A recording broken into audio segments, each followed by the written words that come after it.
he does not need this House to resolve that issue. Mr. Speaker, secondly, it must be noted, and some members had questioned the wisdom of Article 152. Article 152 mirrors Article 167 in terms of the procedure for removal of a judge.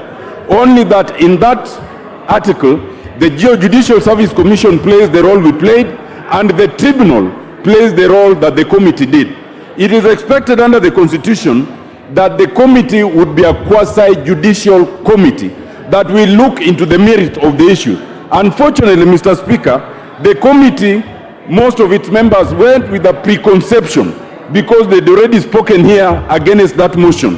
And instead of therefore exercising independence of mind, they went with a fixed thought. Mr. Speaker, we must learn a lesson. Number one, we should not allow the majority leader to sabotage such a motion as he did in this case. Number two, Mr. Speaker, the mover should be the one to suggest the names of those constituting the select committee. And more importantly, number three, Mr. Speaker, we should ensure that the members are knowledgeable, they have integrity, and they are independent. Thank you, Mr. Speaker.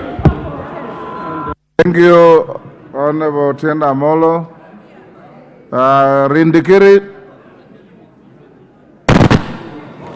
Thank you, Mr. Speaker. You have 3 minutes. I would like to support the verdict that has been passed by the Select Committee led by their chairman, Madam Waku. Mr. Speaker, I want to remind this House, every year we celebrate what is called Easter. Mr. Speaker, during crucifixion of Jesus, the multitude called for crucifixion of Jesus. And they said, let's release Barnabas.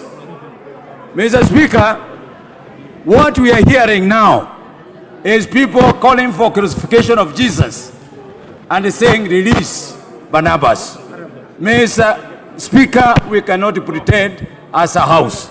I am very saddened to hear the Vice Chair of this committee, a man of respect and a mentor, disowning the sittings. Mr. Speaker, Mr. Vice Chairman sat for that committee for 3 days, including the report lighting, and at no single time did he withdraw from the position of Vice Chairmanship. Mr. Speaker, the decision of the Chair and the decision of the Vice Chair are one and the same. So we cannot play for the public gallery.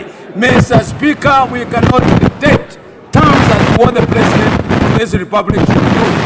Mr. Speaker, Mr. Karintoli cannot be sacrificed for doing what is good.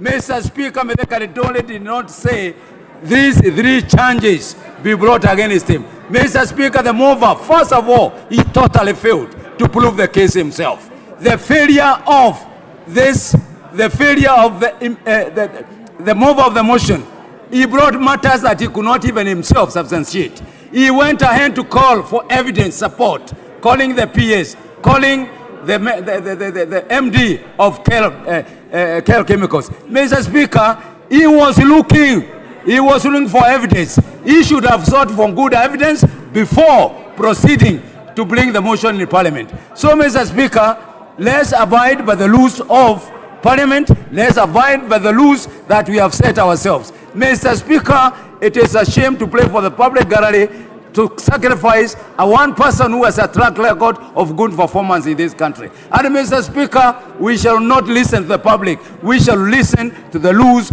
of this Parliament. I thank you, Mr. Speaker. Thank you. Junaid Mohammed. Yes. For avoidance of doubt, I ask your leaders, and this happens in every democracy, on certain issues, the leaders have a discretion to tell the speaker who they think should speak for them on a matter. Speaker, Mr. Speaker, they are your leaders. Today is a sad day, indeed very sad day for our country, Mr. Speaker. Mr. Speaker, it is for sure that this was not the expectations of the Kenyan people today. They expected an indictment because, Mr. Speaker, what happened in this country by supplying fake fertilizer to the public, to Kenyans, Mr. Speaker, It's a very grievous matter, Mr. Speaker. And for us to exonerate a cabinet minister who presided over that, Mr. Speaker, is also a very, very sad thing, Mr. Speaker. Mr. Speaker, we have won the battle, but we have lost the war. Why do I say so?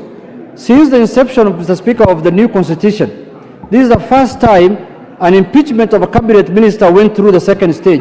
After collection of the signature, approval of the speaker, and then it went through the House and went to the committee. I remember in the earlier two parliaments, Mr. Speaker, it never used to go past the tabling of the motion, Mr. Speaker. So we have made a progress, and I want to thank Honorable Wamboka, who remains a hero, Mr. Speaker, in this country, for taking the initiative to save the Kenyan farmers, Mr. Speaker.